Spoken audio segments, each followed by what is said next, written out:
बेटा देखो राजनीति का जीवन कितना अच्छा लगता है, जो गले में माला डलती है, मंत्री जी के आसपास 2-4 बंदूकधारी चलते हैं, लेकिन इस जीवन में हर 5 साल में इम्तिहान देना पड़ता है। और वो तो सरकार 5 साल चले तो, नहीं तो 3 साल में भी देना पड़ सकता है। इस वक्त मेरे साथ गौतम बुद्ध नगर के सांसद और पूर्व केंद्रीय मंत्री महेश शर्मा जी हैं। सर, आप डॉक्टर भी हैं प्रोफेशन से, और गौतम बुद्ध नगर में नोएडा में सबसे ज़्यादा केसेस बढ़ रहे हैं, और नोएडा को सील कर दिया गया है कि दिल्ली का कोई व्यक्ति आ नहीं सकता, नोएडा कोई व्यक्ति जा नहीं सकता। क्या स्थिति लग रही है पूरे गौतम बुद्ध नगर की सर इस वक्त? नंबर ऑफ केसेस जो आए उनमें से 2 ही कैटेगरी ऐसी है जहाँ से वो सबसे अधिक आए। एक जो हमारी सीज फायर कंपनी थी, 70% पेशेंट उस सीज फायर कंपनी से आए हैं, और बाकी कुछ उसके जमात के लोग हैं।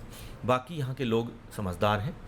मैं समझता हूँ बाकी जगहों पर भी कम है संख्या, लेकिन बहुत कुछ किया और बहुत कुछ किया जाना अभी भी बाकी है। हालांकि लोग हम समझा रहे हैं, लेकिन फिर भी लोगों के दिल में 2 दहशत हैं। एक तो ये था कि हम जाएं, दूसरा ये है कि जो जाएंगे वो लौट के कब आएंगे। ये दोनों चिंताएं वाजिब हैं। अगर वो लौट के नहीं आए तो जो उद्योग खुले वो उनको कौन चलाएगा, वहाँ पर लेकर कर्मचारी कहाँ से मिलेंगे। और अगर ये जाने से अगर ये रोक पाए हम इनको तो बड़ी कामयाबी होगी। लेकिन मैं समझता हूँ 2-2, 3-3 महीनों से अपने घर से दूर हैं, तो एक बार इनके दिल में उबाल सा आ रहा है कि हम अपने घर किसी तरह पहुँच जाएं। और मैं समझता हूँ इस विषय पर सरकार कोई ना कोई सकारात्मक कदम उठाएगी ताकि इनकी तकलीफ़ें भी कम हो।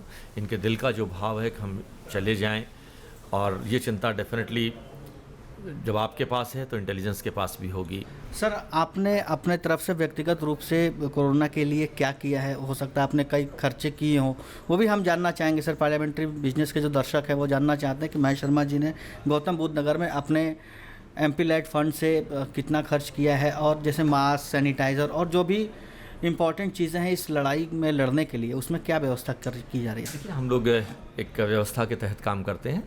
जहाँ तक व्यक्तिगत रूप की बात है, हमारे 10 हॉस्पिटल हैं। 10 हॉस्पिटलों में से 3 हॉस्पिटल, यहाँ पर ग्रेटर नोएडा का 100 बेड का हॉस्पिटल हमने सरकार को दे दिया है, वो एज ए आइसोलेशन सेंटर के लिए। खुर्जा वाला हॉस्पिटल 28 वेंटिलेटर्स के साथ हमने सरकार को दे दिया है, और राजस्थान में वाला हमारा हॉस्पिटल भी हमने सरकार को दे दिया है।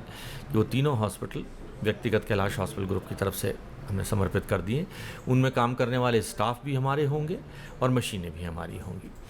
दूसरा विषय था हमारी पार्टी की तरफ से और सामूहिकता रूप से हम लगभग अब तक करीबन 25 लाख रुपए की मदद खाने के लिए दे चुके हैं अपनी। वो तो एक सभी ने किया है, वो कोई नई बात नहीं कि 1 करोड़ रुपए की जो निधि है, 2 लाख रुपए सैलरी के रूप में, वो सब तो हम दे ही चुके हैं। लेकिन व्यक्तिगत रूप से हम कोशिश कर रहे हैं 1 लाख लोगों को रोज़, यहाँ हमारी पार्टी के दोनों जिलाध्यक्ष और उनकी पूरी टोली दोनों टाइम का भोजन लगातार करा रहे हैं, 25 तारीख से लेकर आज तक, और जब तक ये लॉकडाउन रहेगा तब तक भी कराते रहेंगे। धन्यवाद हमसे बात करने के लिए। तो महेश शर्मा जी का साफ साफ कहना है कि गौतम बुद्ध नगर को हम सिक्योर करने की पूरी कोशिश कर रहे हैं। शासन प्रशासन के तौर पर यहाँ पर जो भी एहतियात है वो बरते जा रहा है, और अपनी तरफ से मुझे जो भी सुविधा देनी चाहिए, चाहे इन्होंने अपने 3 हॉस्पिटल्स भी कोरोना के लिए सरकार को दिए हैं, और यहाँ पर भी जितनी हो सकती है एक सांसद के रूप में ये ज़्यादा से ज़्यादा कर रहे हैं, और मज़दूरों के लिए जो हो सकता है वो सरकार से बात करके करेंगे।